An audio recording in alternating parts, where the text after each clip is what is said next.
Hello hello. Hello. हाँ बोला ना। कहाँ बड़ा हो?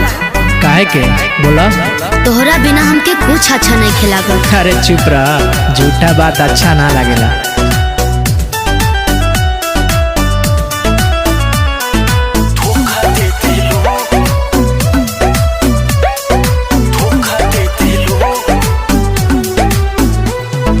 बोला तो हर कैसन मनो तनी हुई यार, हम तो ससुरा आ गए छोड़ के तो के दिया। हे बताओ ना। बोला तो हर कैसन मनो तनी हुई यार, हम तो ससुरा आ गए छोड़ के तो के दिया। दूसरा के तो दिल रखे के मौका दे देलू, दूसरा के तो दिल रखे के मौका दे देलू। नया साल के तोहफा में तू धोखा दे देलू, ना हो। नया साल के तोहफा में तू धोखा दे देलू। ऐसन काहे सोचता रहो?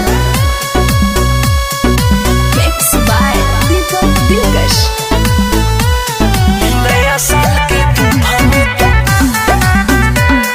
नया साल के तोहफा में किरिया कसम तू भूलैलू, ना ना राजा जी के रानी हो गईलू। तो का करी तू ही बतावा। सब खेल भइल तो से दूरी, रहे हमार मजबूरी। ऐसे कैसे गम के हमके झोंका दे देलू, ऐसे कैसे गम के हमके झोंका दे देलू। नया साल के तोहफा में तू धोखा दे देलू, ना जा नया साल के तोहफा में तू धोखा दे देलू। बस कर।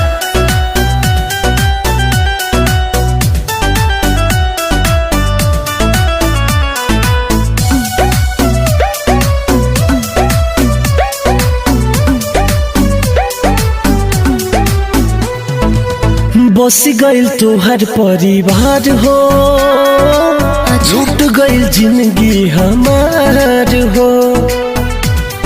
सुना,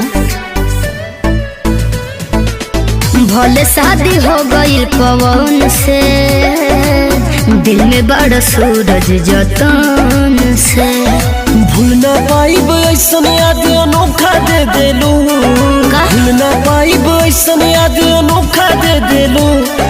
नया साल के तोहफा में तू, नया साल के तोहफा में तू धोखा दे देलू।